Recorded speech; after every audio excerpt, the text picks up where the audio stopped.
ஆண்டவரே நாங்கள் உம்மை துதிக்கிறோம் ஆண்டவரே. மாறாத தெய்வமே நாங்கள் உம்மை துதிக்கிறோம் ஆண்டவரே. இஸ்ரவேலின் ஜெயபலமானவரே நாங்கள் உம்மை துதிக்கிறோம். யெகோவாயிரே நாங்கள் உம்மை ஸ்தோத்திரம் ஆண்டவரே. ஸ்தோத்திரம் ஆண்டவரே. ஸ்தோத்திரம் ஆண்டவரே. ஸ்தோத்திரம் ஆண்டவரே. கர்த்தாவே நாங்கள் உம்மை துதிக்கிறோம். ஒருவராய் பெரிய அதிசயங்களை செய்தவரே நாங்கள் உம்மை துதிக்கிறோம். நீ நல்லவர் ஆண்டவரே. நீ நல்லவர். நீ அற்புதமானவர் ஆண்டவரே. உமக்கு ஸ்தோத்திரம் ஆண்டவரே. கிருபை நிறைந்தவரே நாங்கள் உம்மை துதிக்கிறோம். அன்பு நிறைந்தவரே துதிக்கிறோம். மகா மேன்மையானவரே உம்மை ஸ்தோத்திரிக்கிறோம். மகிமையானவரே உமக்கு ஸ்தோத்திரம் ஆண்டவரே. ஸ்தோத்திரம் ஆண்டவரே. ஹல்லேலூயா. 2-3 பேர் நாமத்தினாலே எங்கே கூடியிருக்கிறீர்களோ அவர்கள் மத்தியிலே நான் இருக்கிறேன் என்று சொல்லவே நாங்கள் உம்மை துதிக்கிறோம் ஆண்டவரே. சர்வ வல்லமை பிதாவே நாங்கள் உம்மை துதிக்கிறோம். மகிமைக்கு பாத்திரரே நாங்கள் உம்மை துதிக்கிறோம் ஐயா. கோடா கொடி பரிசுத்தர்கள் பரிசுத்தர் பரிசுத்தர் பரிசுத்தர் என்று ஸ்தோத்தரித்துக் கொண்டிருக்கும் போது அடிமைகளாகிய நாங்கள் உம்மை ஸ்தோத்தரிக்கிற இந்த ஆராதனை வேளையிலே தேவனுடைய வல்லமை எங்கள் மத்தியிலே கடந்து வருவதாக. தேவனுடைய வல்லமை எங்கள் மத்தியிலே கடந்து வரும்படியாக நாங்கள் ஜெபிக்கிறோம் ஆண்டவரே. ஓ எங்கள் ஜனங்களை கர்த்தர் அழைத்து கொண்டு வரும்படியாக ஜெபிக்கிறோம் ஆண்டவரே. ஸ்தோத்திரம் ஸ்தோத்திரம் ஸ்தோத்திரம் ஸ்தோத்திரம். அன்பின் திரியேக தெய்வமே நாங்கள் உம்மை துதிக்கிறோம். பரிசுத்தமும் அன்பும் கிருபை நிறைந்தவரே நாங்கள் உம்மை துதிக்கிறோம். மகா மேன்மையானவரே உம்மை துதிக்கிறோம். மகிமையானவரே உம்மை துதிக்கிறோம். மகத்துவமானவரே உம்மை துதிக்கிறோம் ஆண்டவரே. அன்பின் இரட்சகரே நாங்கள் உம்மை துதிக்கிறோம். சர்வ வல்லமுள்ள தேவனே நாங்கள் உம்மை துதிக்கிறோம் ஆண்டவரே. நீதியுள்ள நியாயாதிபதியே நாங்கள் உம்மை துதிக்கிறோம். நித்திய கிருபையுடன் எங்களுக்கு இறங்குகிறதான தெய்வமே உம்மை துதிக்கிறோம் ஆண்டவரே. வரப்போகிற இரட்சகரே நாங்கள் உம்மை ஸ்தோத்திரிக்கிறோம். சர்வ வல்லமுள்ள தேவனே நாங்கள் உம்மை துதிக்கிறோம் ஆண்டவரே. ஹல்லேலூயா ஹல்லேலூயா. இயேசுவே எங்கள் ஆராதனையின் ஆரம்பத்திற்காக நாங்கள் ஜெபம் பண்ணுகிறோம் ஆண்டவரே. இயேசுவே ஹல்லேலூயா. நான் உன்னுடனே கூட இருந்து நான் செய்த காரியங்கள் பெரியவைகளாய் இருக்கும் என்று சொன்னீரே ஆண்டவரே. நாங்கள் உம்மை ஸ்தோத்திரிக்கிறோம் ஆண்டவரே. ஹல்லேலூயா. இஸ்ரவேலின் பரிசுத்தரே நாங்கள் உம்மை ஸ்தோத்திரிக்கிறோம் ஐயா. ஆண்டவரே நாங்கள் உம்மை துதிக்கிறோம் ஆண்டவரே. மகத்துவமும் ஆண்டவரே கிருபை நிறைந்தவரே நாங்கள் உம்மை துதிக்கிறோம் ஐயா. இயேசுவே நாங்கள் உம்மை துதிக்கிறோம் ஆண்டவரே. கர்த்தர் நல்லவர், அவர் கிருபை என்றும் உள்ளது. கர்த்தர் நல்லவர், அவர் கிருபை என்றும் உள்ளது ஆண்டவரே. தேவாதி தேவன் நல்லவர், அவர் கிருபை என்றும் உள்ளது ஆண்டவரே. ஹல்லேலூயா ஹல்லேலூயா. ஜீவனுள்ள தேவனே உம்மை துதிக்கிறோம். ஜீவிக்கிற தேவனே நாங்கள் உம்மை துதிக்கிறோம் ஆண்டவரே. அண்ட சராசரங்களை படைத்தவரே நாங்கள் உம்மை துதிக்கிறோம் ஆண்டவரே. ஹல்லேலூயா. அந்த வல்லமை இந்த இடத்திலே இறங்குவதாக. தேவனுடைய வல்லமை இறங்குவதாக. எங்களை ஒரு விசை நீ பரிசுத்தப்படுத்தும்படியாக நாங்கள் ஜெபிக்கிறோம் ஆண்டவரே. பரிசுத்தம் இல்லாமல் ஒருவனும் தேவனை தரிசிக்க முடியாத ஆண்டவரே. நீர் எங்களை பரிசுத்தப்படுத்தும்படியாக ஜெபிக்கிறோம். ஒழுங்கும் கிரமத்தை எங்கள் ஆராதனையை நடத்தும் செய்யும்படியாக ஜெபிக்கிறோம் ஆண்டவரே. நீ கபால வீதி ஷமல பலபா. இயேசுவே நீர் எங்களை ஆசீர்வதியும் ஆண்டவரே. எல்லாரும் ஆவி நிறைந்த ஆண்டவரே நம்முடைய ஆராதனையின் ஆசீர்வாதத்திற்காக ஒருமுறைப்பட்டு நான் ஜெபம் பண்ணுவோம். எங்கள் ஆராதனை ஆண்டவரே ஒவ்வொருவரும் ஆண்டவரே அந்த ஆசீர்வாதத்தை அனுபவிக்க வேண்டும் ஐயா. தெய்வமே நாங்கள் உம்மை ஸ்தோத்திரிக்கிறோம். பரிசுத்தரே நாங்கள் உம்மை துதிக்கிறோம். சாலோமன் தேவாலயத்தில் இறங்கினதான தேவ மகிமை எங்கள் ஆலயத்தை நிரப்பும்படியாக ஜெபிக்கிறோம் ஆண்டவரே. அது சிறு பிள்ளைகள், வாலிபர்கள், பெரியவர்கள் யாவரையும் நிரப்பும்படியாக ஜெபிக்கிறோம் ஐயா. ஒருவராகிலும் வந்த வண்ணம் ஆண்டவரே திரும்பி செல்லவே கூடாது ஆண்டவரே. ஒரு விடுதலையின் ஆராதனையாக இந்த ஆராதனையை மாற்றி தரும்படியாக ஜெபிக்கிறோம். ஒரு விடுதலையின் ஆராதனையாக இந்த ஆராதனையை மாற்றி கொடுக்கும்படியாக ஜெபிக்கிறோம். வியாதியிலிருந்து விடுதலை, பாவத்திலிருந்து விடுதலை, பொல்லாத இருதயம் ஆண்டவரே, கசப்புள்ள இருதயத்திலிருந்து ஒரு விடுதலை கர்த்தர் கட்டளையிடும்படியாக நாங்கள் ஜெபிக்கிறோம் ஆண்டவரே. ஆண்டவரே நீ காமாலரபா சந்தலரபா. ஆண்டவரே தடைப்பட்ட பிள்ளைகளை கர்த்தர் கொண்டு வருவீராக. தடைப்பட்ட பிள்ளைகளை கர்த்தர் கொண்டு வருவீராக. உம்முடைய மகிமையின் வல்லமை இந்த இடத்திலே கடந்து வரும்படியாக நாங்கள் ஜெபிக்கிறோம் ஆண்டவரே. ரீட்டா சமலரபலரபா. இயேசுவே நாங்கள் உம்மை துதிக்கிறோம். சர்வ வல்லமுள்ள பிதாவே நாங்கள் உம்மை துதிக்கிறோம். மகிமைக்கு பாத்திரரே நாங்கள் உம்மை துதிக்கிறோம் ஆண்டவரே. ஜீவனின் அதிபதியே நாங்கள் உம்மை துதிக்கிறோம் ஐயா. கிருபை நிறைந்தவரே நாங்கள் உம்மை துதிக்கிறோம் ஆண்டவரே. லைட்டாலரபா சமலபலபலபா. ஆண்டவரே நாங்கள் உம்மை துதிக்கிறோம். மகிமையின் பிரசன்னம் எங்கள் மத்தியிலே இறங்குவதாக. மகிமையின் பிரசன்னம் எங்கள் இறங்குவதாக ஆண்டவரே. எங்களில் இருக்கிறதான இஸ்ரவேல் ஜனங்களுடைய வெற்றிக்கு ஒரு ஆகான் தடையா இருந்தது போல எங்கள் ஆராதனையின் ஆசீர்வாதத்திற்கு எங்களில் இருக்கிற பாவமாகி ஆகான் தடையா இருக்கக்கூடாது ஆண்டவரே. எங்கள் ஒவ்வொருவரையும் நீ பரிசுத்தப்படுத்த வேண்டும் ஆண்டவரே. நீ கபாலரபா ஷமரபலபா. எங்கள் ஒவ்வொருவரையும் ஆண்டவரே ஆண்டவரே நீ பரிசுத்தப்படுத்த வேண்டும். வந்து கொண்டிருக்கிற பிள்ளைகளை நீ பரிசுத்தப்படுத்த வேண்டும் ஆண்டவரே. இது ஒரு பரிசுத்த ஆராதனை ஆண்டவரே. பரிசுத்த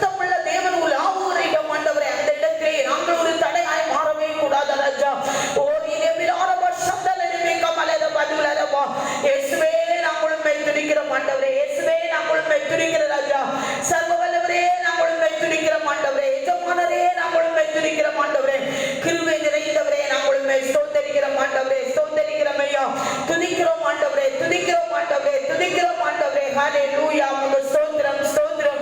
கர்த்தர் நல்லவர், கர்த்தர் நல்லவர் ஆண்டவரே. மகா பெரிய தேவனே உமக்கு ஸ்தோத்திரம் ஸ்தோத்திரம் ஸ்தோத்திரம். ஜீவனுள்ள தேவனே உமக்கு ஸ்தோத்திரம் ஆண்டவரே. ஸ்தோத்திரம். எங்க மகா கிருபை நிறைந்த நல்ல பிதாவே, ஆசீர்வதிக்கப்பட்டதான அந்த நல்ல விலைக்காக ஸ்தோத்திரம் ஆண்டவரே. ஆராதனையின் ஆரம்ப பகுதிக்காக நாங்கள் ஜெபிக்கிறோம்.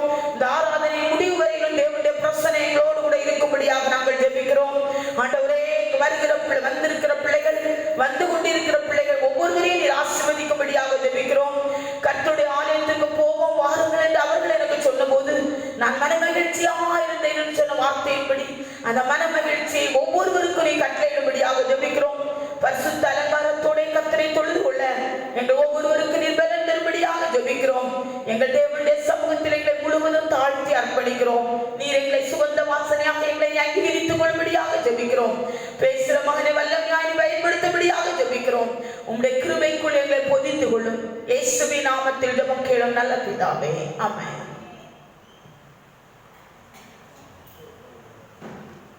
ஹல்லேலூயா. தேவன் மையப்படுவாராக. நாம் யாவரும் கரங்களை தட்டி அழகானவர், அருமையானவர், இனிமையானவர், மகிமையானவர், மீட்பரானவர் அவர் இயேசு இயேசு என்ற பாடலை நம் கரங்களை தட்டி பாடுவோம்.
மாத்திரமல்லாமே அவர் ஆராதனைக்குரியவர். இவனில் பாடும் வழியும் நீரே, சத்தியம் நீரே, ஜீவனும் இயேசுவே என்ற பாடல் எல்லாரும் சேர்ந்து கரங்களை கட்டி பாடுவோம்.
ஆராதனைக்கு உரிய ஒருவர் உண்டென்றால் அவர் இயேசு மட்டும்தான். ரோமர் நிருபத்தில் அப்போஸ்தலனாகிய பவுல் யூத மார்க்கத்தை குறித்த வைராக்கியம் கொண்டிருந்து இயேசு என்ற நாமம் உயிர்த்தெழுதலும் பொய் என்று சொன்ன அந்த அப்போஸ்தலனாகிய பவுல் சொல்லுகிறான், ஆண்டவருக்கு அவர் ஒருவரே ஸ்தோத்தரிக்கப்படத்தக்கவர், இயேசு ஒருவரே வணங்கப்படத்தக்கவர், இயேசு ஒருவரே உன்னதமான தேவனை ஆராதிக்க தொழுது கொள்ள வந்திருக்கிறோம். கர்த்தாவே, தேவர்களில் உமக்கு ஒப்பானவர் யார் என்ற பாடலை கரங்களை தட்டி பாடுவோம். தாவீதை போல மகிழ்ச்சியோடு உற்சாகத்தோடு ஆவிலே நிறைந்து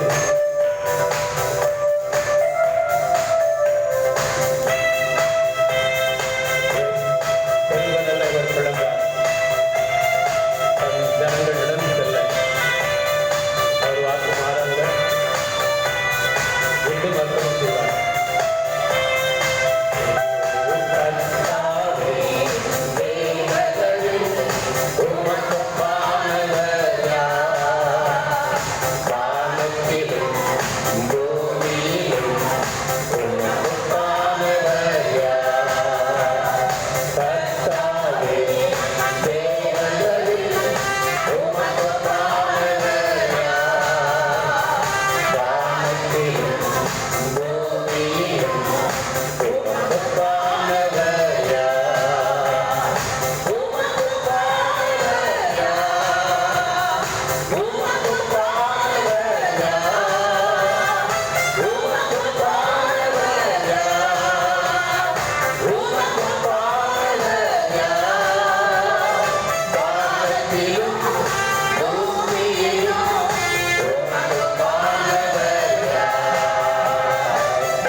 இயேசுவே உமக்கு ஸ்தோத்திரம். வானத்திலும் பூமியிலும் என் ஆண்டவரை போல அவருக்கு ஒப்பான ஒரு உலகத்தில் யாரும் இல்லை. ஹல்லேலூயா. எல்லாரும் வாய்களை திறந்து இயேசுவே நாங்கள் உம்மை ஸ்தோத்திரிக்கிறோம். இந்த பரிசுத்தமுள்ள தேவனை ஆராதிக்கும்படியான பாக்கியத்தை எங்களுடைய வாழ்க்கையில் கொடுத்தீரே ஆண்டவரே, நாங்கள் உம்மை ஸ்தோத்திரிக்கிறோம் தகப்பனே. இயேசுவே நாங்கள் உம்மை துதிக்கிறோம் ராஜா. சர்வ வல்லமையுள்ளவரே நாங்கள் உம்மை ஸ்தோத்திரிக்கிறோம் ஐயா. கிருபை நிறைந்தவரே உம்மை துதிக்கிறோம் ராஜா. உம்முடைய வல்லமை ஆண்டவரே இந்த இடத்திலே கடந்து வருவதாக. ஒவ்வொருவருடைய வல்லமையினாலே கர்த்தர் அபிஷேகிப்பீராக.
மகிமையானவரே மக்கள் அப்படி எல்லாரும் எழுந்து நின்று இந்த வேளையிலும் அந்த பாடலை பாடி கர்த்தாவே தேவர்களில் உமக்கு ஒப்பானவர் ஒருவரும் இல்லை,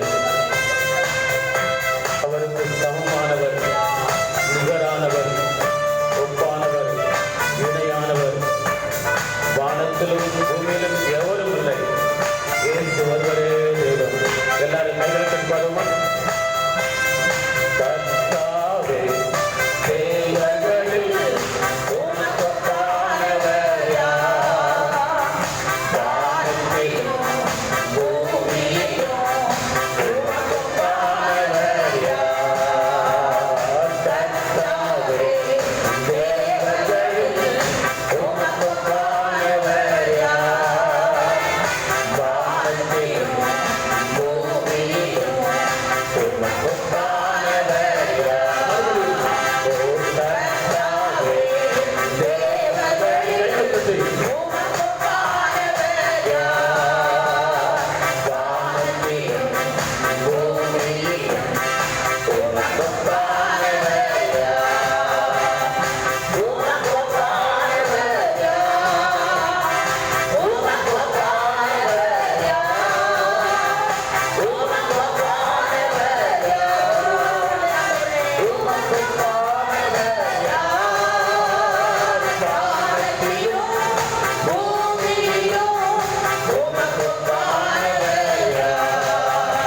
தன்னுடைய தேசம் முழுவதற்கும் தன்னுடைய ராஜ்யம் முழுவதற்கும் எழுதி அளிக்கிற ஒரு நிருபம், ஒரு கடிதம், ராஜாவுடைய கையெழுத்தால் முத்திரை போட்ட ஒரு கடிதம். ஓ, இந்த தேவனுக்கு நிகரானவர், இந்த தேவனுக்கு ஒப்பானவர், இந்த ஜனங்கள் ஆராதிக்கிற தேவனுக்கு நிகரானவர், ஒப்பானவர் ஒருவரும் இல்லை, ஒருவரும் இல்லை, ஒருவரும் இல்லை என்று எழுதினார்.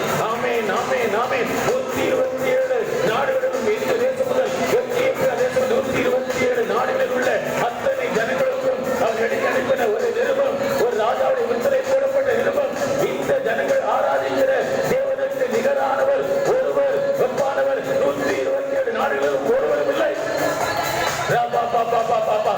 இன்றைக்கு 224 மேல் தேசம் இருக்கிறது. அத்தனை தேசங்களிலும் இயேசுவுக்கு ஒப்பானவர் ஒருவர் இருக்கவே முடியாது. ஓ, நீங்களும் நானும் ஆராதிக்கிற இயேசுவுக்கு நிகரானவர், சமமானவர், இணையானவர், ஒப்பானவர் என்று சொல்லத்தக்க ஒருவரும் இல்லை. உடைய கையை தடுத்து, அவருடைய கையை தடுத்து இப்படி ஏன் செய்கிறீர் என்று சொல்லத்தக்க எந்த ராஜ்யமும் இல்லை, எந்த ராஜாக்களும் இல்லை, எந்த தேவர்களும் இல்லை.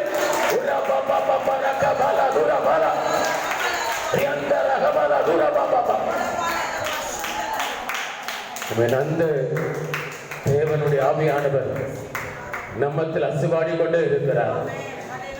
அசுவாடி கொண்டிருக்கிறார். எல்லாரும் வாயில திறந்து தேவனை ஸ்தோத்திரம் பண்ணுங்கள். அவர் அசுவாடுவதற்கு இடம் கொடுங்கள். ஓ ராமாலா சந்தாலா ரீபா பாபா. நல்லவரே, நல்லவரே உம்மை ஆராதிக்கிறோம். வல்லவரே உம்மை ஆராதிக்கிறோம். பெரியவரே உம்மை ஆராதிக்கிறோம். உன்னதரே உம்மை ஆராதிக்கிறோம். இருக்கிறவரா இருக்கிறவரே உம்மை ஆராதிக்கிறோம். கைகளை தொட்டி கர்த்தரை ஆராதிங்கள். ஓ யம்தாராபோ. ஆவியிலே நிரம்புங்கள். பரிசுத்த ஆவியின் அபிஷேகம் பெற்றவர்கள் அன்றைய வாசையிலே கொஞ்ச நேரம் விடுதலையோடு கர்த்தரை ஆராதிங்கள். ஓ யம்தாராபோ. தீகமாலா சேதாராபோ. யம்தாரகலா யம்தாராபோ. தீகமாலா துரமாலா. கர்த்தருடைய ஆவியானவர் எங்கு இருக்கிறாரோ அங்கே விடுதலை உண்டு, விடுதலை உண்டு, விடுதலை உண்டு. ஆவியானவர் உங்களை விடுவிக்க விரும்புகிறார், உங்களை விடுவிக்க விரும்புகிறார், உங்களை ரட்சிக்க விரும்புகிறார். உங்களுக்கு தேவையான விடுதலை தருவார். ஆவியை நிரம்புங்கள், ஆவியை நிரம்புங்கள். ராபா பாபா பாபா சேதாரா ஹலி அண்டரபோ. ரிகா மாலி அண்டரபோ. ரிகா பாலா தர எண்டரபோ. ஹalleluya, ஹalleluya. நன்றி ஆண்டவரே, நன்றி ஆண்டவரே, நன்றி ஆண்டவரே. சோதரம் சோதரம். ஆவியானவர் ஜலத்தின் மேலே அசைவாடினார். ஒருங்கையும் ஒழுங்கன்மையும் மாறியது. இந்த நாளிலும் அதே ஆவியானவர் தான் நம்மத்தில் இருக்கிறார். சபையிலே அவர் தான் அசைவாடி கொண்டிருக்கிறார். ஆகவே முதலாவது நம்முடைய வெறுமை மாறும். நிறைவானது வரும்போது குறைவானெல்லாம் ஒழிந்து போகும். உங்களுடைய வெறுமைகளை கர்த்தர் மாற்றுவார். வெறும் பாத்திரங்களை எண்ணெயால் நிரப்புவார். உடைய பாத்திரங்களிலே மாவு குறைந்து போதும் இல்லை, எண்ணெய் பாத்திரத்திலே எண்ணெய் குறைந்து போகாதபடி கர்த்தர் ஆசீர்வதிப்பார். உங்களுடைய பையிலே பணப்பையிலே பணம் குறையாமல் கர்த்தர் காத்து உங்களை ஆசீர்வதிப்பார். உங்களுடைய வீட்டிலே அக்கினி அவியாதபடி கர்த்தர் பாதுகாத்துக் கொள்வார். தேவ கரங்களை ஆசீர்வதிக்கும். அப்பத்தையும் தண்ணீரை ஆசீர்வதிப்பார். கர்த்தர் உங்கள் ஆவி ஆத்ம சரீரத்தை ஆசீர்வதிப்பார். உங்களை கர்த்தர் திருப்தியாக்குவார். உங்களை கர்த்தர் திருப்தியாவார். என் ஜனங்கள் நான் அளிக்கும் நன்மையினாலே, என் ஜனங்கள் நான் அளிக்கும் நன்மையினாலே திருப்தியாவார்கள் என்று சொன்னாரே. உங்களை திருப்தியாக்குவார், உங்களை திருப்தியாக்குவார். எந்தெந்த காரியத்திலே நீங்கள் இன்னும் திருப்தி அடையவில்லையோ, திருப்தி அடையவில்லையோ, உசிதமான கோதுமையினாலே, உசுதியான கோதுமையில கண்மலை தேனினாலே உங்களை கர்த்தர் ஆசீர்வதிப்பார், திருப்தியாக்குவார். கரங்களை தட்டி தேவனை மையப்படுத்துங்கள். ஒரு ராபா பாபா ராகா பாலா ரூடா பாலா பிரியந்தா ரபோ கியந்தா ரபோ. நன்றி ஆண்டவரே, நன்றி ஆண்டவரே. அப்படி எல்லாரும் சேர்ந்து கரங்களை உயர்த்தி ஆவியானவர் அசைவாடும்படி, அசைவாடும் ஆவியே, தூய்மையின் ஆவியே, இடமசிய உள்ளமறைய இறங்கி வாருமே என்று அந்த பாடல் எல்லாம் சேர்ந்து நாம் பாட போகிறோம். ஆவியானவர் நம்மை பலனடைய பண்ணுவார். நம் உள்ளங்களை சேர்த்துகிறவர், அப்படி காயங்களை ஆற்றுகிறவர், கண்ணீரை துடைப்பவர், ஆனந்த மகிழ்வை நமக்கு தருகிறவர்.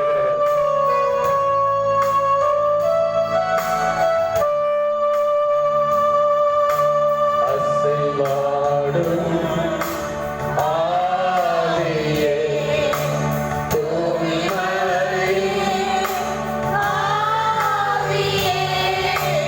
அசைவாடும்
நன்றி ஆண்டவரே, நன்றி ஆண்டவரே, நன்றி ஆண்டவரே. உம்மை ஸ்தோத்திரிக்கிறோம், ஸ்தோத்திரிக்கிறோம், ஸ்தோத்திரிக்கிறோம். Thank you Jesus, thank you Jesus. ஆசீர்வதிக்கப்பட்டதான அருமையான இந்த நல்ல காலவேளைக்காக நாங்கள் உம்மை ஸ்தோத்திரிக்கிறோம். இந்த இரண்டாவது ஆராதனையிலும் கர்த்தருடைய பிரசன்னம் எங்களோடு கூட இருந்தபடினாலே நாங்கள் உம்மை ஸ்தோத்திரிக்கிறோம். ஆண்டவரே, எங்களுடைய ஆவியினாலே நிரப்பினபடினாலே ஸ்தோத்திரம். அபிஷேகத்தின் ஆண்டவரே வல்லமை நுகத்தெளியை முறிக்கும். ஆண்டவரே, யார் யார் ஆண்டவரே நுகத்தோடு வேதனையோடு வாரத்தோடு வந்திருக்கிறார்களோ அவருடைய நுகம் இந்த காலவேளையிலே முறிக்கப்படும்படியாக நாங்கள் செபிக்கிறோம். ஆண்டவரே, இதோ திறந்த வாசலை உனக்கு முன்பாக வைத்திருக்கிறேன் என்று சொன்ன கர்த்தர் பிள்ளைகளுக்காக அடைபட்ட வாசலை கர்த்தர் திறந்தபடியாக நாங்கள் ஜெபிக்கிறோம். வந்தது போல் யாரும் திரும்பி செல்லாதபடி நிறைவான ஆசீர்வாதத்தோடு திரும்பி செல்ல கர்த்தர் உதவி செய்யும்படியாக நாங்கள் ஜெபம் பண்ணுகிறோம். ஐயா ஆண்டவரே, வந்திருக்கிற சிறியோர் பெரியோர் வாலிபர்கள் யாவரையும் கர்த்தர் ஆசீர்வதியும். எங்கள் பாடல் போதுடைய கிருபை கூடியிருந்தது. எங்கள் ஆராதனையில் தேவனுடைய பிரசன்னத்தை நாங்கள் அனுபவிக்க கர்த்தர் உதவி செய்தீர். ஆண்டவரே, இந்த நேரத்திலும் கூட ஆண்டவரே எங்களுக்கு தேவ செய்தியுடைய கருத்தில் கொடுக்கிறோம். பேசுகிறது நீங்கள் அல்ல, பரிசுத்த ஆவியானவர் உங்களோடு இருந்து பேசுவார் என்று சொல்லப்பட்டிருக்கிறது. நீ பேசும்படியாக ஜெபிக்கிறோம். ஆண்டவரே, ஒவ்வொருவருக்கு ஏற்ற செய்தியாக கர்த்தர் மாற்றும். இறுதியும் சிந்தனை சிதறடிக்காதபடி கர்த்தர் பாதுகாத்துக் கொள்ளும்படியாக ஜெபிக்கிறோம். உம்முடைய மகனை மறைத்து நீ வெளிப்படுவீராக. எங்கள் இருதயங்கள் நல்ல நிலமாக மாறட்டும். இந்த தேவ செய்தியை கேட்டு 30, 60, 100 பலன் கொடுக்க கர்த்தர் உதவி செய்யும். நாங்கள் வைத்திருக்கிற காணிக்கையை நீர் ஆசீர்வதிப்பீராக. ஆண்டவர், இடங்கொள்ளாமல் போகட்டும். ஒவ்வொரு குடும்பத்தையும் கர்த்தர் ஆசீர்வதிக்கும்படியாக ஜெபிக்கிறோம். ஆண்டவரே, நீர் ஆண்டவரே எங்களை ஆசீர்வதிக்க விருப்பம் உள்ள தேவனை ஆராதிக்கிறோம். பரிசுத்தம் உள்ள தேவனை ஆராதிக்கிறோம். ஒப்பில்லாத தெய்வத்தை ஆராதிக்கிறோம். அந்த தேவனுக்கு முன்பாக பணிந்து குனிந்து முழங்கால் படியிட்டு ஆண்டவரே உங்களை தொழுது கொள்ள ஒவ்வொருவருக்கு நீர் பலன் தருவீராக. பலவீனங்கள் மாறுவதாக, வேதனைகள் மாறுவதாக, சரீரத்தில் பலன் உண்டாவதாக. ஆண்டவரே, ஆவியிலும் ஆத்துமாவிலும் சரீரத்திலும் உயிர் மீட்சுள்ளவர்களாக கடந்து செல்ல எங்களுக்கு உதவி செய்கிறாங்க. எங்களை தாழ்த்துகிறோம், உம்மை உயர்த்துகிறோம். உலக ரட்சகர் இயேசுவின் நாமத்தில் ஜெபம் கேளும் நல்ல பிதாவே. ஆமென். அப்படியே நாம் நின்ற வண்ணமாக காணிக்கைக்காய் ஒரு பாடல் பாடுவோம். அப்போது எப்போதும் போல நாம் காணிக்கைகளை தேவனுக்கு படைத்து தேவனை மையப்படுத்துவோம். என் பாரங்கள் நீக்கிடுவார் நாதா, நீரெல்லாம் யாரும் இல்லை.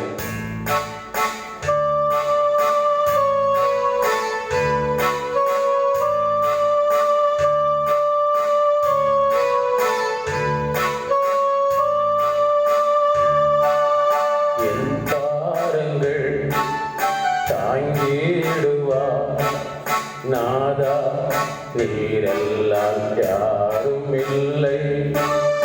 என் பாரங்கள் தாங்கிடுவார் நாதா, நீரெல்லாம் யாரும் இல்லை. என் ஜீவியம் உம் கையிலே, என் ஜீவியம் உம் கையிலே. பாண்டமாய் என்னை மாற்றிடுமே நாதா, நீரெல்லாம் யாரும் இல்லை. காலமும் கடந்திடுதே, ஜீயம் முடிவினை நெருங்கிடுதே. நாதா, உண்மையே பின் செல்லவே கிருபை வரம் தாருமே.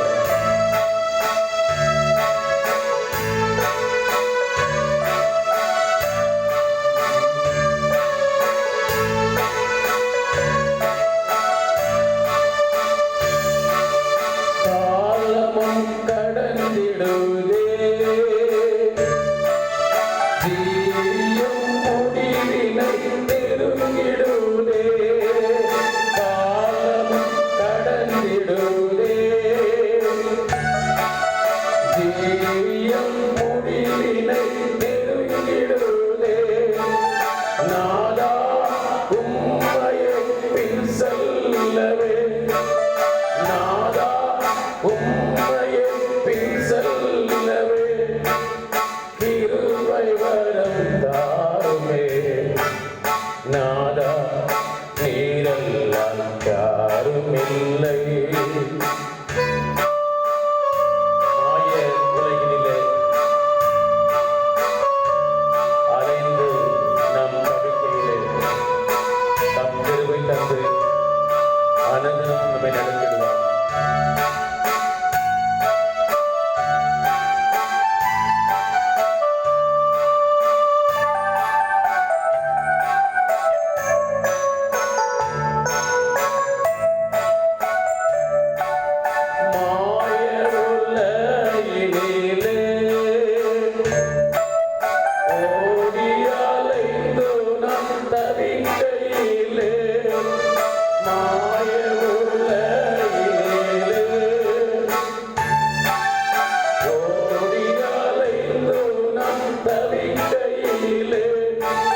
நமக்கு தேவை இயேசு மட்டுமே. அவரை அன்றி நம்மால் எதுவும் செய்ய முடியாது. இயேசு சொன்னார், என்னால் அன்றி உங்களால் ஒன்றும் செய்ய இயலாது. ஆமென். அவர் நம்மோடு இருக்கும்போது எல்லாம் நாம் செய்து முடிக்க முடியும். என்னை பலப்படுத்துகிற கிறிஸ்து இயேசுவினால் எல்லாம் செய்ய பலனுண்டு என்று சொன்ன நம்முடைய வேத வசனத்திற்காய் நன்றி ஆண்டவரே. நீர் எங்களை பலப்படுத்தும். என்னால் எதையுமே செய்து முடிக்க முடியவில்லையே என்று கண்ணீரோடு வேதனையோடு அங்கலாய்ப்போடு இருக்கிற உடைய பிள்ளைகளை நீர் பலப்படுத்தி உங்களால் எல்லாம் செய்து முடிக்க முடியும், நான் உங்களோடு கூட இருப்பதினால் என்பதை அவருடைய வாழ்விலே நீங்க நிரூபிக்கும்படி ஜெபம் பண்ணுகிறோம். ஆண்டவரே, இந்த நாளிலும் ஆராதனை முழு பகுதியும் நீங்க ஆசீர்வாதமாக்கி தந்தீங்க. ஆண்டவரை காணிக்கையாய் பிள்ளைகள் படைத்த காணிக்கைகளை உம்முடைய கரத்தில் வைக்கிறோம். அதற்குரிய ஆசீர்வாதங்களை வானத்தின் பலகைகளை திறந்து இடம் கொள்ளாமல் போக மட்டும் உடைய பிள்ளைகளை கட்டளையிடுவதாக. ஆண்டவரை தொடர்ந்து உம்முடைய வார்த்தையை நாங்கள் கேட்க இருக்கிறோம். உடைய வார்த்தைகள் மூலமாய் நீர் எங்களோடு பேசும். நாங்கள் திருப்தியாய் செல்ல ஆண்டவரை அனுக்கிரகம் பண்ணும். விலையேறப்பட்ட இயேசுவின் நாமத்தில் ஜெபிக்கிறோம் ஜீவனுள்ள நல்ல பிதாவே. ஆமென், ஆமென். ஹல்லேலூயா. தேவனுக்கு மகிமை. இந்த வேளையிலும் ஒரு சில அறிவிப்புகளை நான் முதலாவது வாசிக்கிறேன். பிற்பாடு நீங்கள் அதை கவனித்துக் கொள்ள உங்களை அன்போடு கேட்கிறோம். பின்பு நம்முடைய செய்தி வேலை இருக்கும். இந்த கிறிஸ்துமஸ் கேரல் ஆஃபரிங்காக நமக்கு கேலண்டர் மற்ற செலவுகள் போக நம்முடைய ஆஃபரிங்காய் வந்தது, குடும்பத்தினர் தந்தது 12,150 ரூபாய்.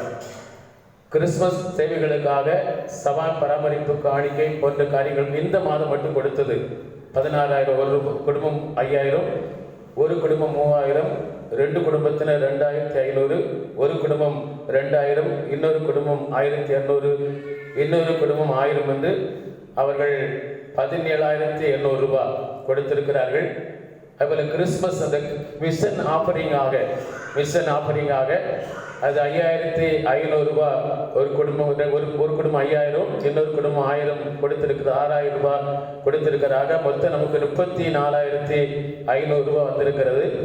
இது நாம் எப்போதும் போல நாம் ராஜஸ்தான் மிஷனரி தாங்குகிறவர்களுக்கு பவன்குமார் அவர்களுக்கு அருள் அவர்கள் மூலமாக 10,000 ரூபாய் அனுப்பி வைத்திருக்கிறோம்.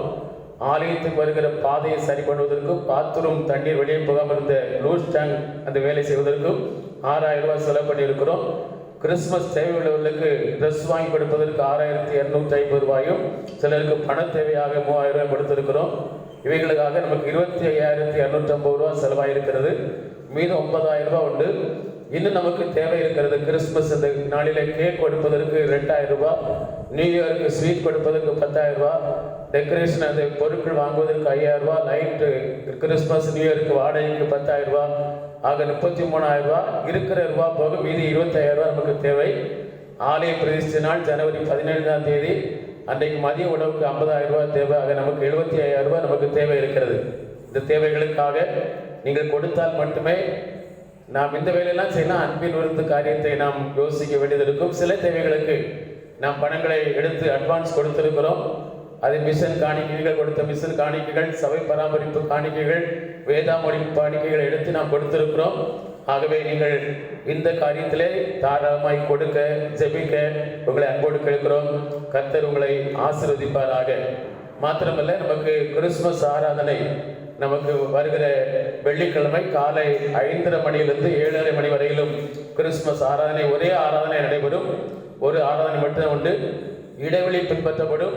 இப்பொழுது இருக்கிறத விட ஒரு டைல்ஸ் ஒட்டு ஒரு டைல்ஸ் இந்த சேர் போடப்பட்டிருக்கும். மாஸ்க் கண்டிப்பாக அணிந்திருக்கணும். குடும்பமாக நீங்கள் உட்காருவதற்கு வசதியாக வரலாம்.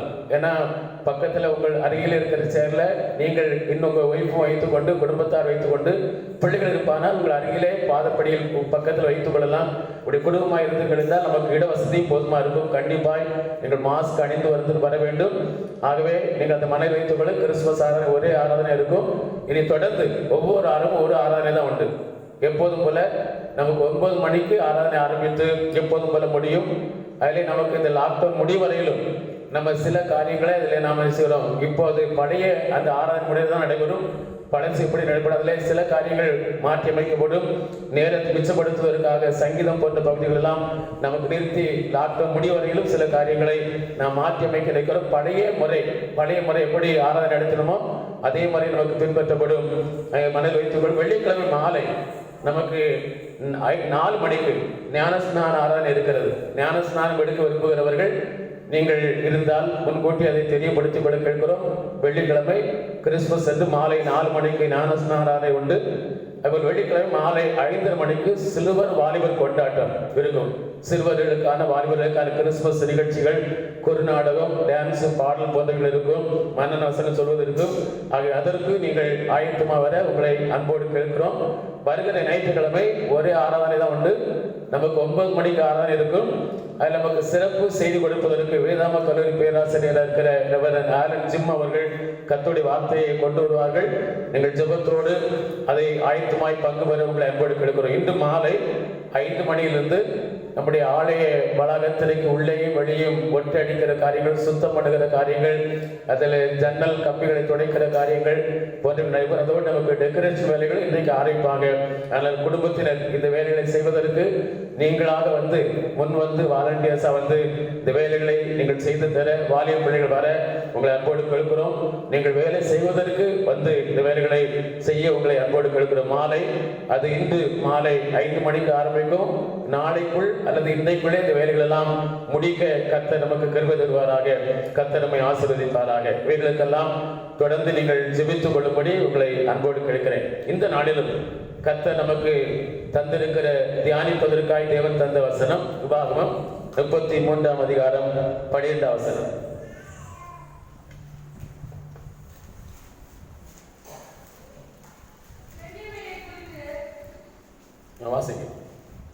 வாசிங்க சார்.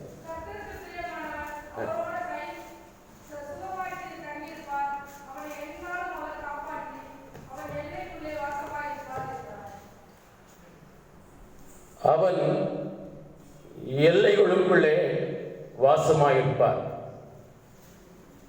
கர்த்தர் உங்கள் எல்லைகளுக்குள்ளே வாசமாயிருப்பார். ஹல்லேலூயா. கர்த்தர் உங்கள் இல்லமாகிய எல்லைகளுக்குள்ளே, உங்கள் குடியிருப்பாகிய எல்லைகளுக்குள்ளே, உங்கள் வாசஸ்தலமாகிய எல்லைகளுக்குள்ளே, உங்கள் வீடாகிய எல்லைகளுக்குள்ளே அவர் வாசமாயிருப்பார். ஹல்லேலூயா, ஹல்லேலூயா. தேவன் உண்மையுள்ளவர். அவர் சொல்கிறார், பென்யமீனை என்னாலும் காப்பாற்றி அவன் எல்லைகளுக்குள்ளே வாசமாயிருப்பார் என்று சொல்லப்பட்டிருக்கிறது. தேவன் ஒருவருடைய எல்லைகளுக்குள், தேவன் ஒருவருடைய இல்லத்தின் எல்லைகளுக்குள், தேவன் ஒருவருடைய வீட்டின் எல்லைகளுக்குள், வாசஸ்தலத்தின் எல்லைகளுக்குள், குடியிருப்பின் எல்லைகளுக்குள் இருக்கும் போது, வாசம் பண்ணும் போது அவர் கிடைக்கிற மேன்மை என்ன, ஆசீர்வாதம் என்ன, நன்மை என்ன என்பதை முதலாவது நாம் தியானிக்க இருக்கிறோம்.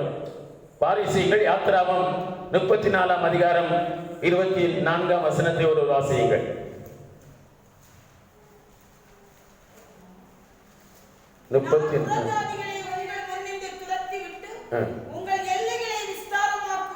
நான் உங்கள் எல்லைகளை விஸ்தாரமாக்குவேன். அன்பான தேவனுடைய பிள்ளைகளே, தேவன் உங்கள் எல்லைகளை விஸ்தாரமாக்குவார். நீங்கள் குறுகி போவதில்லை, உங்கள் எல்லைகள் குறுகி போவதில்லை. அதற்கு பதிலாக தேவன் உங்கள் எல்லைகளை விசாலமாக்குவார். ஹல்லேலூயா. உங்கள் எல்லைகளுக்குள்ளே கர்த்தர் சமாதானம் குறைந்து போக விட மாட்டார். அந்த சமாதானத்தை விருத்தி அடைய பண்ணுவார். உங்கள் வீடாகிய எல்லைக்குள்ளே சுகம் குறைந்து போக கர்த்தர் விட மாட்டார். அதற்கு பதிலாக உங்களுடைய வீடாகிய இல்லத்தின் எல்லைகளுக்குள்ளே சுகம் குடியிருக்க விருத்தியுடைய கர்த்தர் கிருபை தருவார். உங்கள் இல்லங்களிலே பொருளாதாரம் குறுகி போக விட மாட்டார். உங்கள் பொருளாதாரத்திலே நீங்கள் விஸ்தாரம் அடைவதற்கு கர்த்தர் கிருபையாயிருப்பார். கர்த்தர் ஒருவருடைய எல்லைகளுக்குள் இருக்கும்போது அவருடைய எல்லைகளை அவர் விசாரமாக்குகிற கர்த்தர் என்று சொல்லப்பட்டிருக்கிறது. எரேமியா 30ஆம் அதிகாரம் 17 20 வசனங்களிலே வாசிக்கிறோம். சீயோனை குறித்து சொல்லி இருக்கிறது. சீயோனே, உன்னை விசாரிப்பட்ட சீயோன் என்றும் நீ தள்ளுண்ட சீயோன் என்றும் உன்னை குறித்து ஜனங்கள் எண்ணினதினால், உன்னை குறித்து ஜனங்கள் சொன்னதினால், ஒரு சத்துருக்கள் உன்னை விசாரிப்பட்ட ஒருவன், நீ விசாரிக்கப்படுவதற்கு ஏதுவான ஆள் இல்லை. இவனை யாருங்க விசாரிக்க இருக்காங்க? இவளை யார் விசாரிக்க இருக்கிறாங்க? இவளை விசாரிக்க ஒருவருமே இல்லை என்று உங்களை குறித்து நீங்கள் விசாரிப்பட்ட சீயோன் என்று, இவன் தள்ளுண்டவன், இனி எழுந்திருக்கவே மாட்டான், இவன் இல்லத்துல சமாதானம் இருக்காது, இவன் இல்லத்துல ஆசீர்வாதம் இருக்காது, இவன் வாழ்க்கையில் ஆசீர்வாதம் இருக்காது, இவன் வாழ்க்கையில அவன் விரிவடைய மாட்டான், விஸ்தாரம் அடைய மாட்டான், அவன் வாழ்க்கையில உயர மாட்டான், அவன் வாழ்க்கையில கனமடைய மாட்டான், இப்படியே தான் இருப்பான், விழுந்து போனான். இனி அவன் எழுந்திருப்பதில்லை, தள்ளுண்டு போனான், அவன் எழுந்திருப்பதில்லை என்று உங்களை குறித்து ஒருவேளை யாரெல்லாம் சொல்லுகிறார்களோ, உங்களை குறித்து நினைக்கிற அளவுக்கு நீங்கள் காணப்படுகிறீர்களோ, ஆண்டவர் சொல்கிறார், உன்னை விசாரிப்பட்ட சீயோன் என்று, உன்னை தள்ளுண்ட சீயோன் என்று ஒரு சத்துருக்கள் எண்ணினதினால், ஒரு சத்துருக்கள் சொன்னதினால், உன்மேல் பொறாமை கொண்டவர்கள் சொன்னதினால், உன்னுடைய விரோதிகள் சொன்னதினால், உன்னை பகைக்கிறவர்கள் சொன்னதினால், நான் ஆண்டவர் சொல்கிறார், நான் உன் சிறையிருப்பை திருப்பும்படிக்கு நான் உனக்கு இரக்கம் செய்வேன். அல்லேலூயா. அன்பான தொண்டு பிள்ளைகளே, உங்களுடைய வாழ்க்கையில நான் நிமிர்ந்து நிற்க முடியாதபடிக்கு தள்ளுண்ட நிலையிலே கிடக்கிறேனே, இந்த நிலை எனக்கு மாறாதா? என்னை விசாரிக்கிற தேவன் கூட அமைதியா இருக்கிறாரே, என்னுடைய சிறையிருப்பு இன்னும் மாற்றப்படவில்லையே, தேவன் எனக்கு இரக்கம் செய்யாது இருக்கிறாரே, மற்ற ஜனங்கள் என்னை பார்த்து பரியாசம் பண்ற அளவுக்கு சீயோனை பார்த்து பரியாசம் பண்ணினது போல அவன் தள்ளுண்ட சீயோன், விசாரிப்பட்ட சீயோன். யார் அவங்களுக்கு உதவி செய்ய போறாங்க? யார் அவங்களுக்கு நன்மை செய்ய போறாங்க? யார் அவங்களை தூக்கி விட போறாங்க? யார் அவங்களை உயர்த்த போறாங்க? அவங்களை யார் குழியில் தூக்கி விட போறாங்க? அவங்களுக்கு யாருமே இல்லை என்று உங்களை குறித்து சொல்லுகிறார்களா? ஆண்டவர் சொல்கிறார், சீயோனே, நான் உன் வாசஸ்தலங்களுக்கு இறங்குவேன். அல்லேலூயா. நான் உனக்கு இறங்குவேன், நான் உனக்கு இறங்குவேன். முன்பு போல நான் நகரம் மண்மேட்டில் கட்டப்பட்டு அரண்மனை முன்பு போல நிலைப்படும். நீ முன்பு இருந்தது போல இன்றைக்கு மற்றவர்கள் உன்னை குறித்து உனக்கு யார் உதவி செய்வாங்க? விசாரிப்பட்ட சீயோன், தள்ளுண்ட சீயோன் என்று உன்னை குறித்து பரிதாபப்படுகிறார்களே, அந்த நிலையை மாற்றி முன்பு இருந்தது போல உன்னை நிலைப்படுத்துவேன். அல்லேலூயா. முன்பு எந்த சீரோடு இருந்தையோ, இதற்கு முன்பு இவர்கள் சொல்லும் முன்பு நீ தள்ளுண்ட சீயோன், நீ உனக்கு உதவி செய்ய விசாரிப்பட்ட சீயோன் என்று இன்றைக்கு மற்றவர் பரிதாபடைய நிலைக்கு நீ தள்ளப்படுவதற்கு முன்பு எப்படி இருந்தையோ அதே போல உன்னை நிலைப்படுத்துவேன். அல்லேலூயா. அன்பான நடுவிலே, இன்றைக்கு அநேகருடைய வாழ்வில நல்ல நிலையிலிருந்து பொருளாதாரத்துல, சரீர ஆரோக்கியத்துல, சமாதானத்துல, மகிழ்ச்சியில, இன்னும் பல்வேறு காரியங்களில் நாம் குறைந்து போயிருக்கிறோம். ஆண்டவர் சொல்கிறார், மறுபடியும் நான் உன்னை நிலைப்படுத்துவேன். அல்லேலூயா. மகிழ்ச்சி உனக்கு இருக்கும், சமாதானம் உனக்கு இருக்கும். சமாதானத்தின் எல்லையை நான் விசாரப்படுத்துவேன், மகிழ்ச்சியின் எல்லையை நான் விசாரப்படுத்துவேன், பொருளாதாரத்தின் எல்லையை நான் விசாரப்படுத்துவேன், ஆரோக்கியத்தின் எல்லையை விசாரப்படுத்துவேன். உன்னை விசாரிப்பட்ட சீயோன் என்று சொன்ன நிமித்தமாக, தள்ளுண்ட சீயோன் என்று சொன்ன நிமித்தமாக நான் உனக்கு இறங்குவேன், உன் பிள்ளைகளுக்கு இறங்குவேன், உன் வாசஸ்தலத்துக்கு இறங்குவேன் என்று கர்த்தர் உனக்கு வாக்கு கொடுக்கிறார். அல்லேலூயா. பாருங்கள், சொல்லி இருக்கிறது, அவர்களை வர்த்திக்க பண்ணுவேன். 18 வசனம் சொல்லி இருக்கிறது. 19 வசனத்திலே அவர்களை வர்த்திக்க பண்ணுவேன், அவர்கள் குறுகி போவதில்லை, அவர்களை மையப்படுத்துவேன், அவர்கள் சிறைப்படுவதில்லை. அந்த 19 வசனத்தை வாசியுங்கள். எரேமியா 30:19.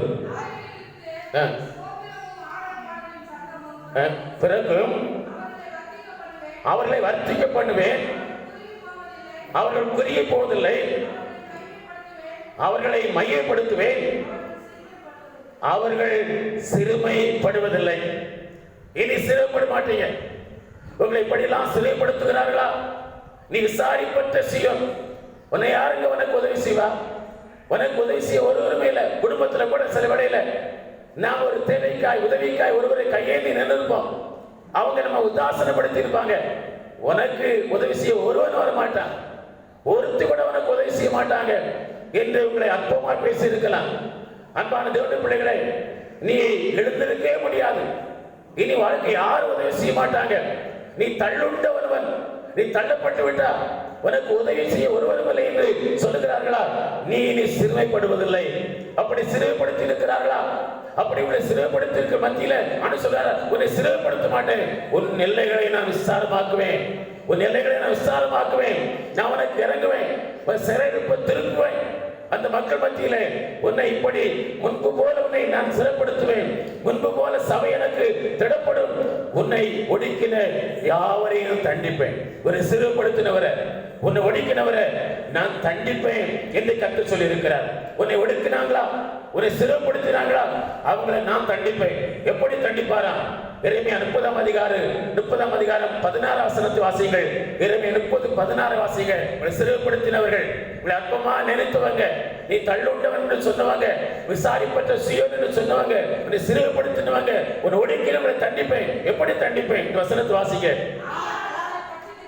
உன்னை பட்சிக்கிறவர்கள் அவர்கள் பட்சிக்கப்படுவார்கள், உன் சத்துருக்கள் எல்லாரும் சிறைப்பட்டு போவார்கள், உன்னை சூறையாடினவர்கள் சூறையாடப்படுவார்கள், உன்னை கொள்ளையிட்ட அனைவருக்கும் உங்களுக்கு என்ன சொன்னார்களோ அவையெல்லாம் அவங்களுக்கு சம்பவிக்கப்பட்டுமே. உங்களை பட்சித்தாங்கல்ல, உங்களை விசாரிப்பட்ட சீயோன் சொன்னாங்களா, அவங்க அந்த நிலைக்கு தள்ளப்படுவாங்க.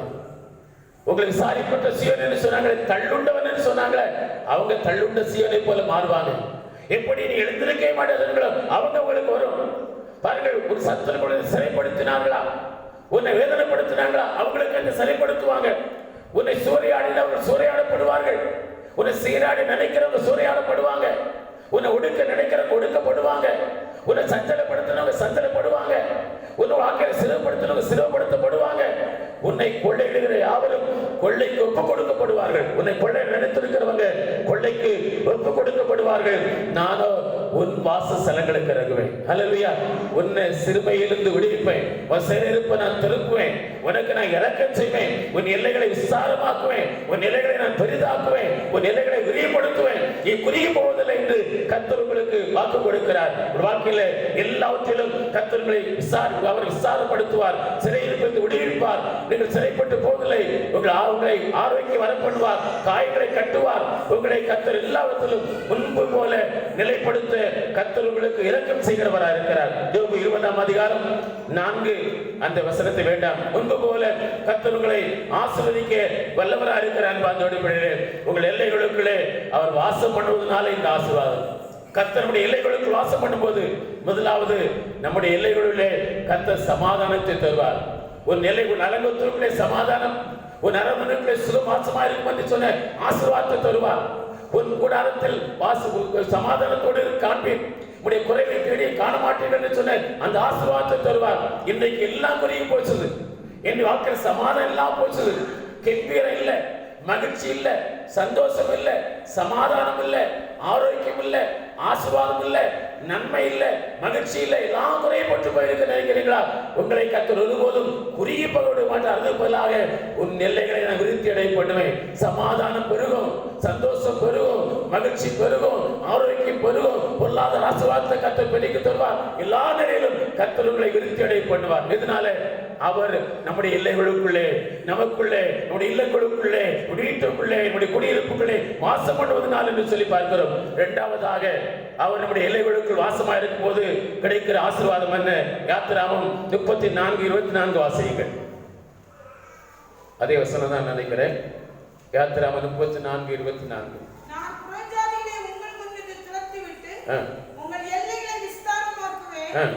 வருஷத்தில் 3 தரம் உங்கள் தேவனாகிய கர்த்தருடைய சந்நிதிக்கு முன்பாக காணப்பட போயிருக்கும் போது ஒருவரும் உங்கள் தேசத்தை ஒருவரும் உங்களுக்குரியதை இச்சிப்பதில்லை.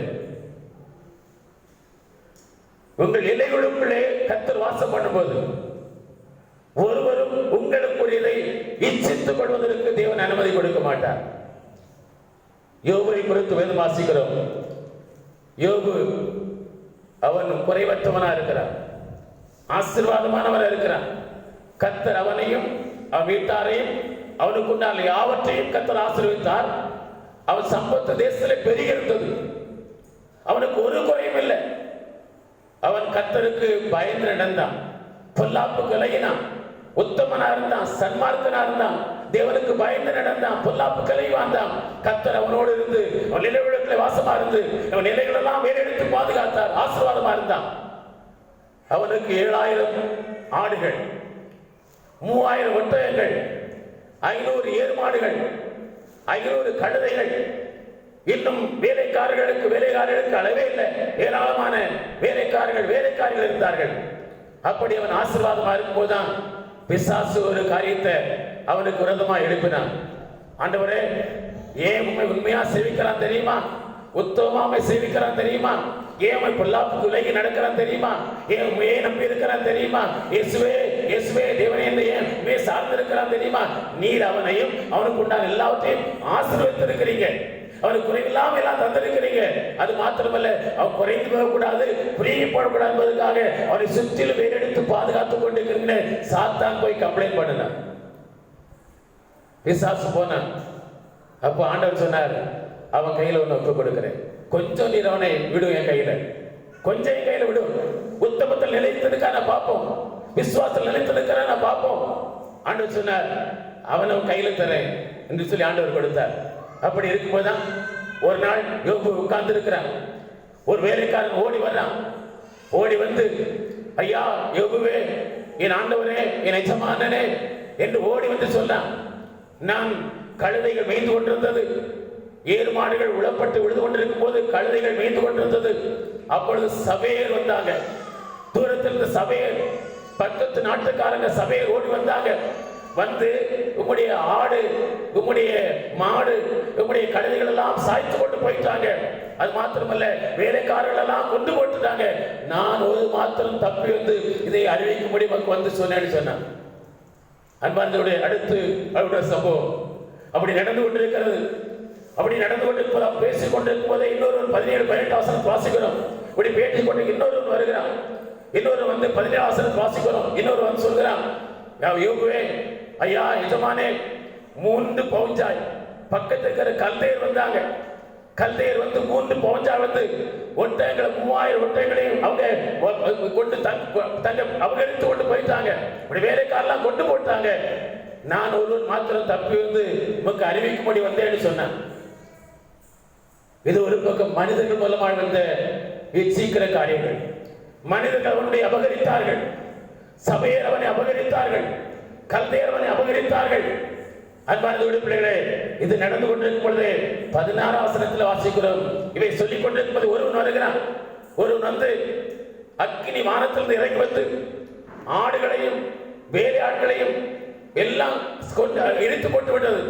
நான் ஒரு மாத்திரம் தப்பி வந்தான்னு சொல்லி அவன் வந்து ஒரு காரியத்தை சொன்னான். வானத்திலிருந்து அக்கினி இறங்கி வந்து எல்லாம் கொண்டு அழித்து போட்டு விட்டதுன்னு சொன்னான். இப்படி பேசிக்கொண்டு இன்னொரு வருகிறான்.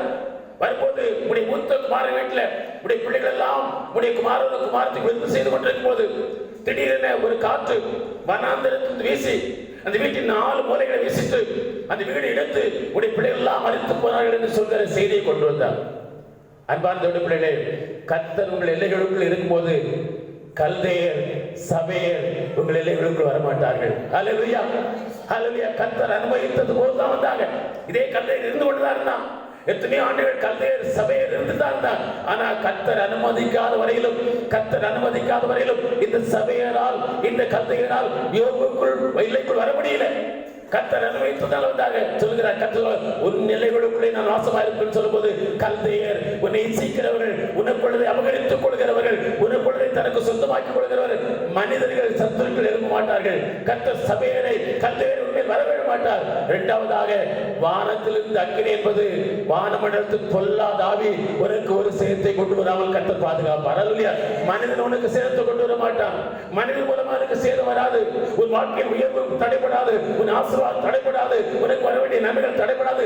மனிதன் தடைபட்டிருப்பார், இருப்பானால் அந்த மனிதனை கர்த்தர் அகற்றி போடுவார். அந்த மனிதன் மூலமாக தடைகள் மாறாது. ஒரு நிலைகளுக்குள்ளே கர்த்தர் வாசமா இருப்பதனால மனிதன் மூலமாக வருகிற தடைகள் உனக்கு வராது. நீ முன்னேறுவதற்கு, ஆசீர்வதிக்கப்படுவதற்கு, நன்மை அடைவதற்கு. இரண்டாவது, வானத்திலிருந்து ஒரு அக்கினி, வானத்தில் பொல்லாத ஆவி. அந்த ஆவி பிசாசின் ஆவி, சத்துருவின் போராட்டம் ஒரு நிலைகளுக்கு வராது. கர்த்தர் நிலைகளுக்கு வாசமா இருக்கும்போது வானத்தின் அக்கினி உன்னை சேதப்படுத்தாது. பிசாசு உன்னை சேதப்படுத்தாது. பிசாசு வல்லமை சேதப்படுத்தாது. பிசாசு சக்தி உன்னை சேதப்படுத்தாது. சொல்லுங்க, ஒரே பிசாசு போராட்டமா இருக்குங்க.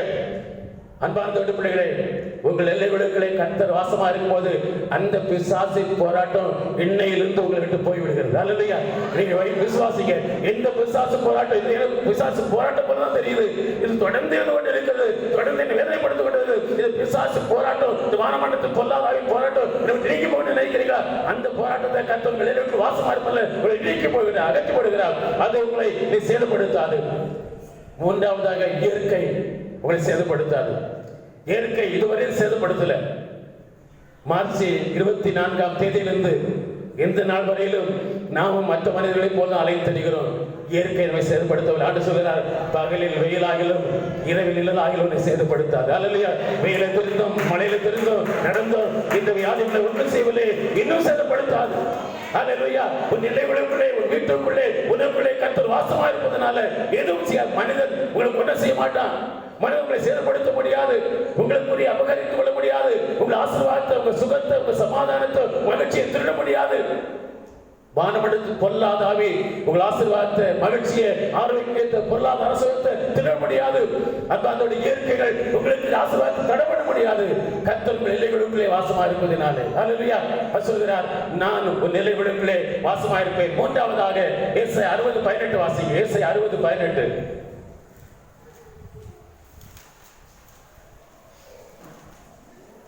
இனி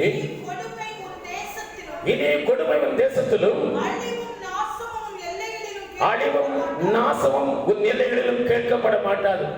கர்த்தர் உன் எல்லைகளுக்கு இருப்பாரானால், கர்த்தர் உங்கள் வீட்டில் இருப்பாரானால், உங்கள் வாசஸ்தலத்தில் இருப்பாரானால், குடியிருப்பில் இருப்பாரானால் என்ன நடக்கும்? கொடுமையும் அழிவும் நாசமும் என்கிறார். அல்லையா? கொடுமையா நடத்தப்பட்டாங்க இஸ்ரவேல் ஜனங்கள். எங்க? எகிப்து தேசத்துல கொடுமையாய் நடத்தப்பட்டவர்கள் பெருமூச்சு விட்டார்கள். இப்படி கொடுமைப்படுத்துறாங்களே, இப்படி கொடுமைப்படுத்துறாங்க.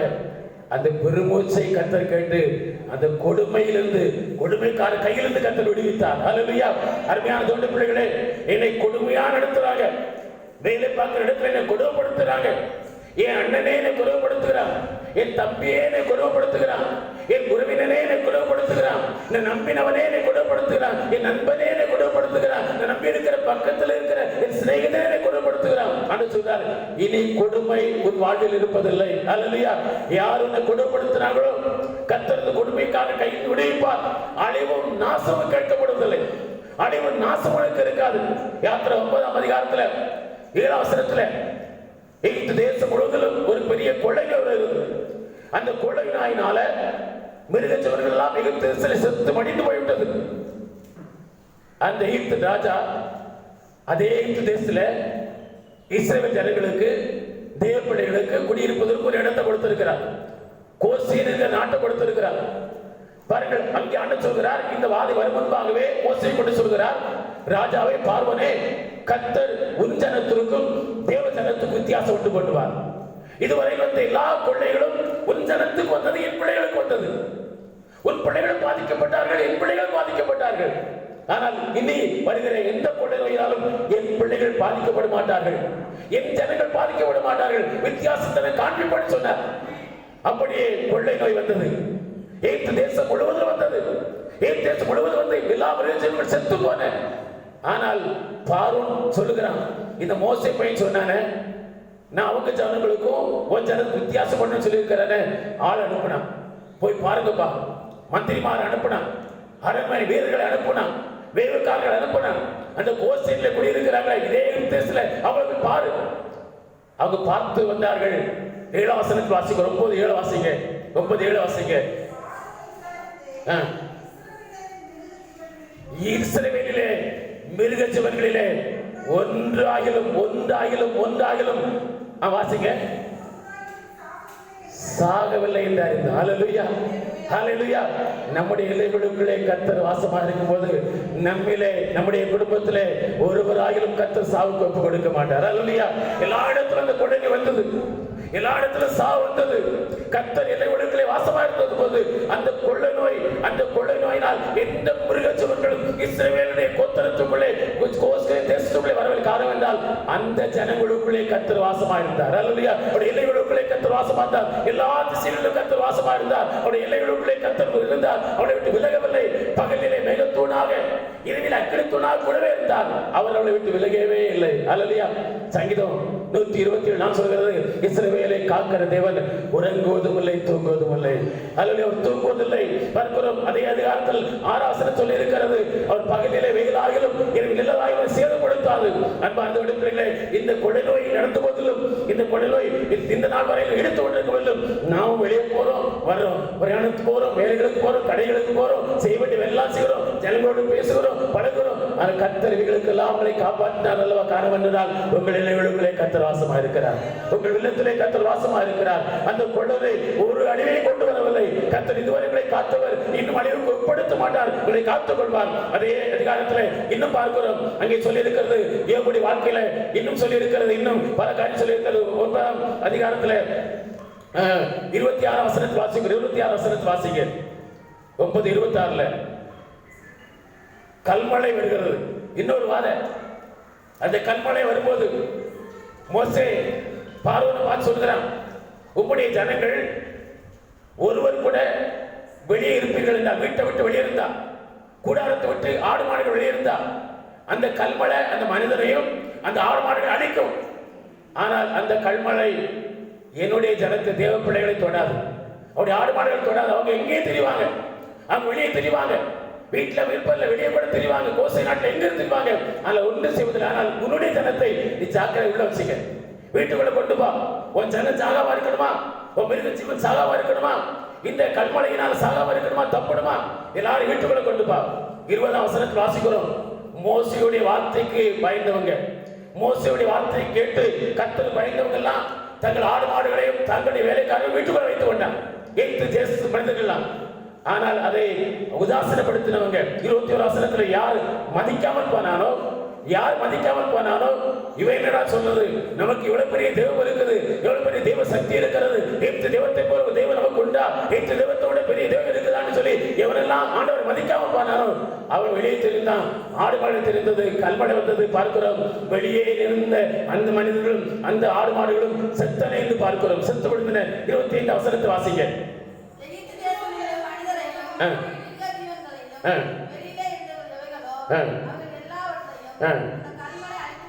அந்த கல்மழை அழிக்கப்பட்டது. 9ஆம் அதிகாரம் 26 வசனத்தை வாசிங்க.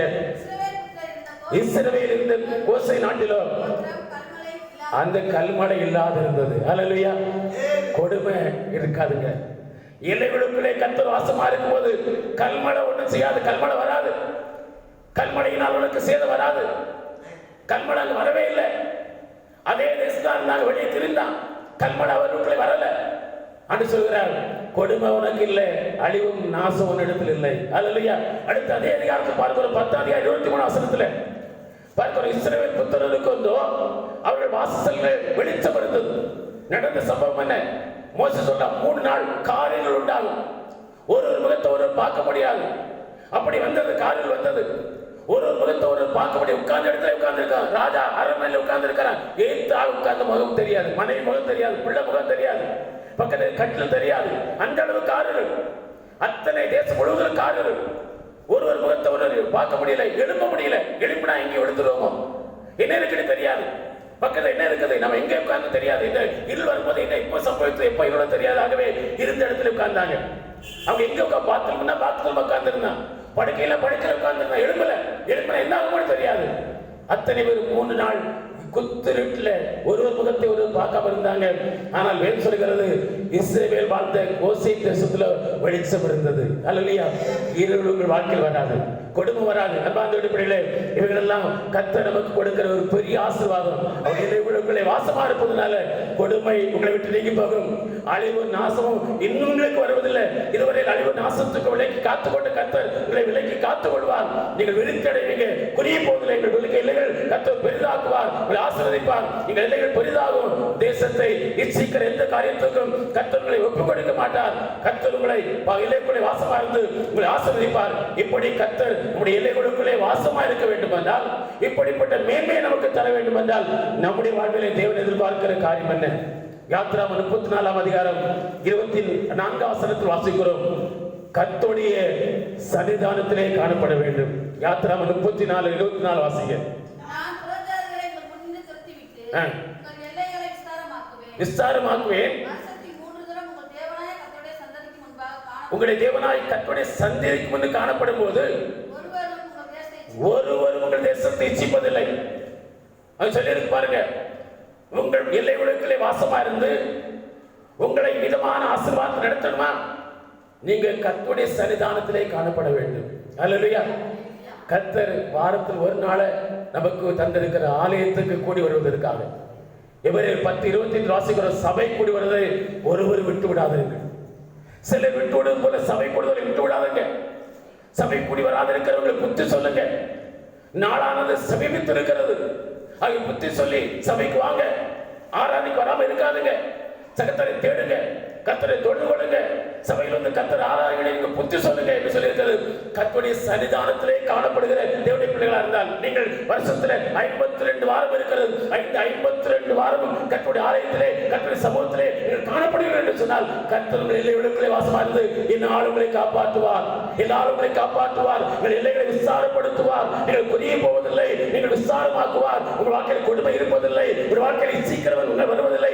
மனிதர்கள் உங்களை இச்சிக்க மாட்டார்கள். இயற்கையில் உங்களை இச்சிக்க விட மாட்டார். பிசாசுகளை இச்சிக்க விட மாட்டார்.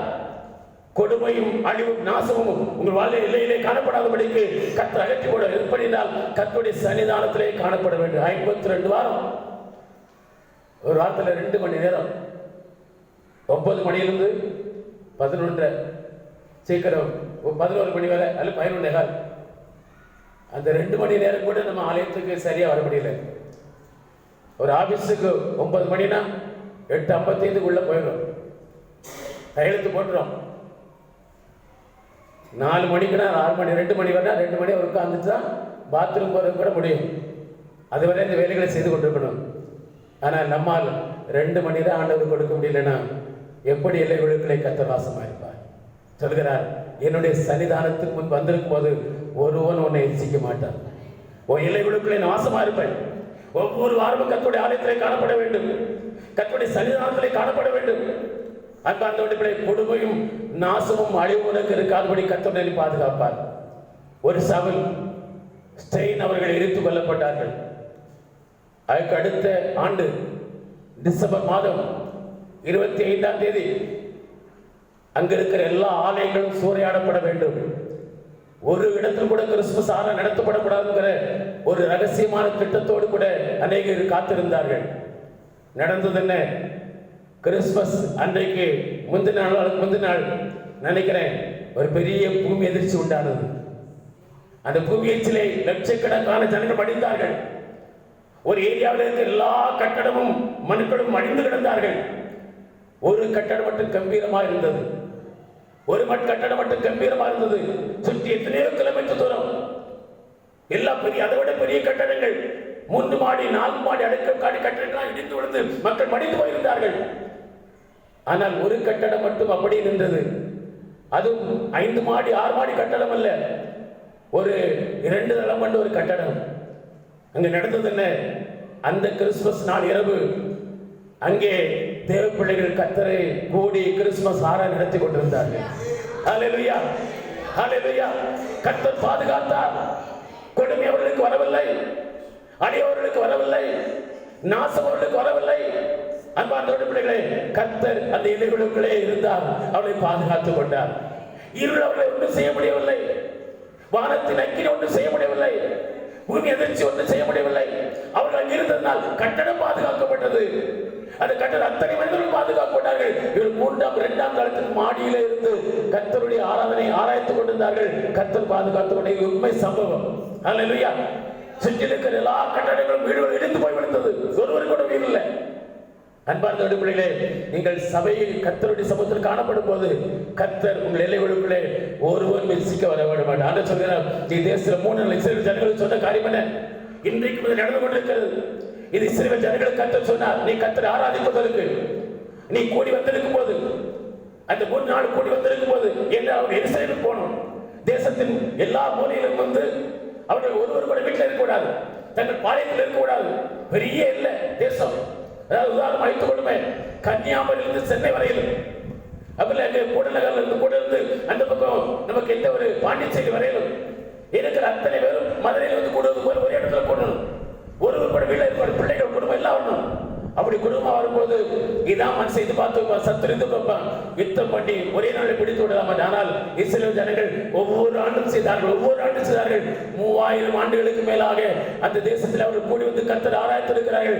ஒருவர் கூட யுத்தம் செய்ய வர முடியவில்லை. காரணம் என்னவென்றால் கர்த்தர் அதை பார்த்துக் கொண்டார். என் ஜனங்கள் என் சமூகத்துக்கு வந்திருக்கும் போது தேசத்தை நான் காப்பாற்றுவேன். என் ஜனங்கள் என்னை தேடி வந்திருக்கும் போது நான் தேசத்தை பாதுகாப்பேன். ஒருவர் தேசத்துக்கு வரவிட மாட்டேன் என்று சொல்லி கர்த்தர் பாதுகாத்துள்ளார். இதுதான் இஸ்ரவேல் தேசத்துடைய ஆசீர்வாதம். கர்த்தர் சொன்ன வார்த்தை இன்றைக்கு நிறைவேறிக் கொண்டிருக்கிறது.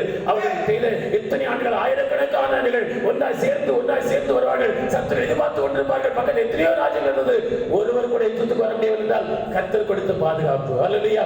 கர்த்தருடைய சன்னிதானத்திலே காணப்பட வேண்டும்.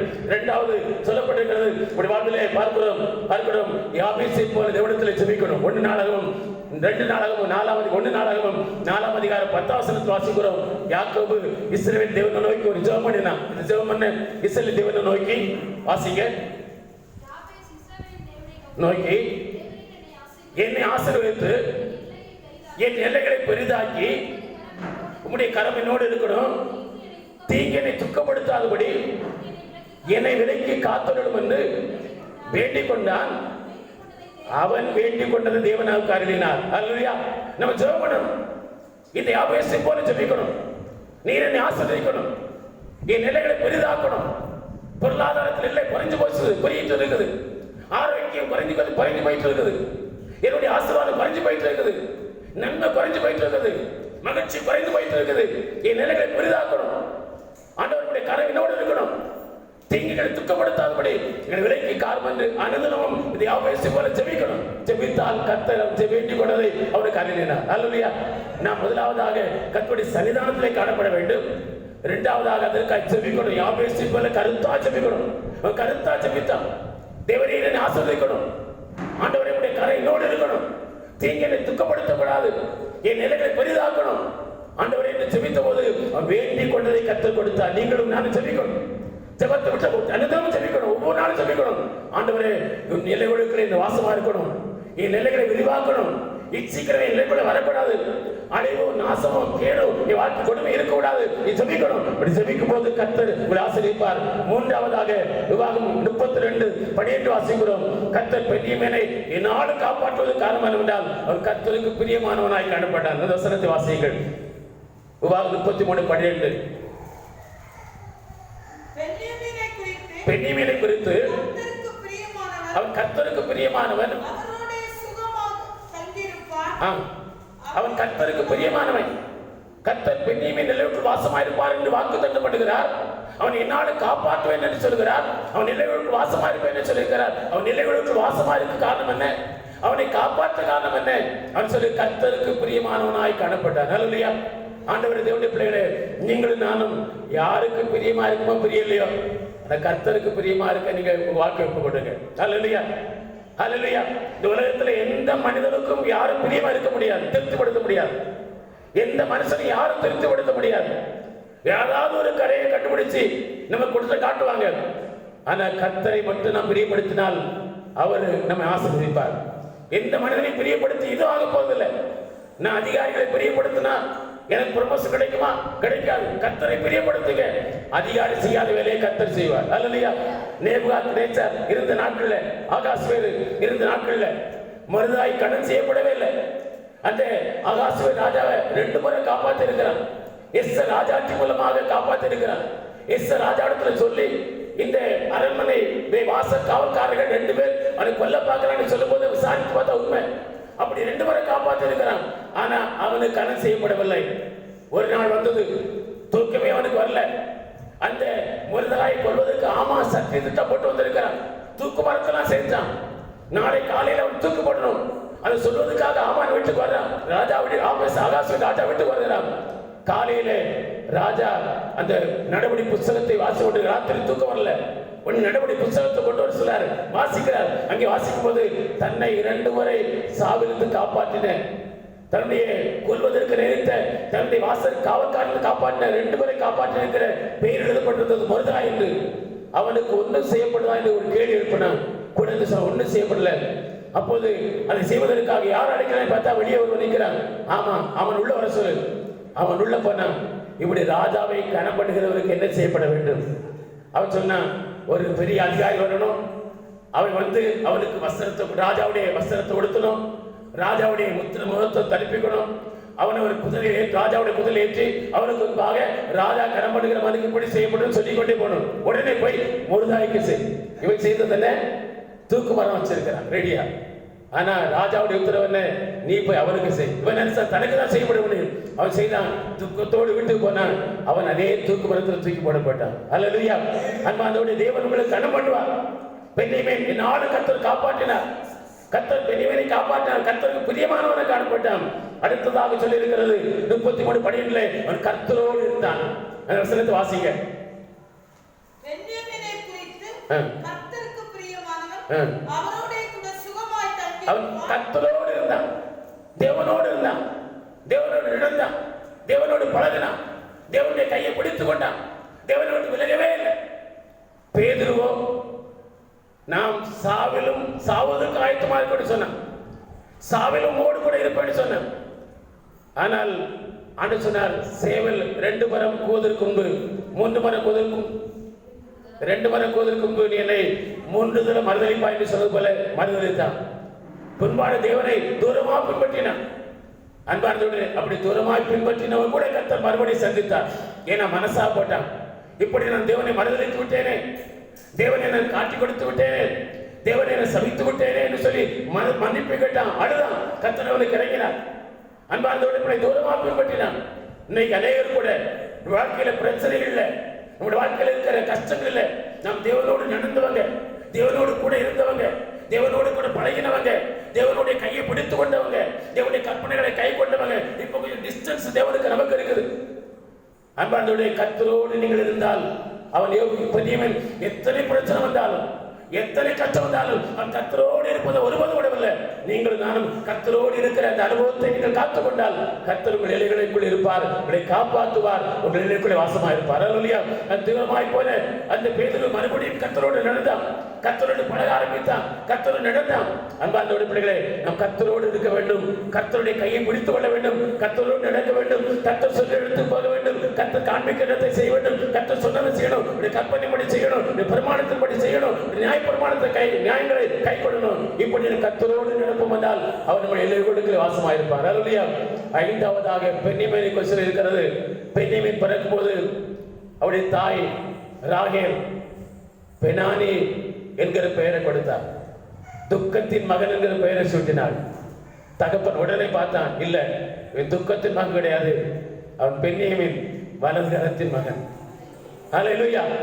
வலதுகரத்தின் மகன்.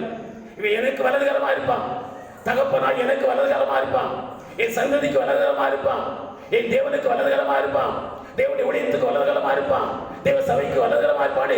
வலதுகரமாக பெயரை வைத்தான். ஆண்டு சொல்றார், பென்யமீனே, வலதுகரமா இருக்கிற பென்யமீனே, கர்த்தருக்கு பிரியமானதை செய்கிற பென்யமீனே, தேவனோடு சஞ்சரிக்கிற பென்யமீனே, நான் உன்னை நாடு காப்பாற்றி உன் எல்லைகளுக்குள்ளே வாசமாயிருப்பேன். அல்லேலூயா.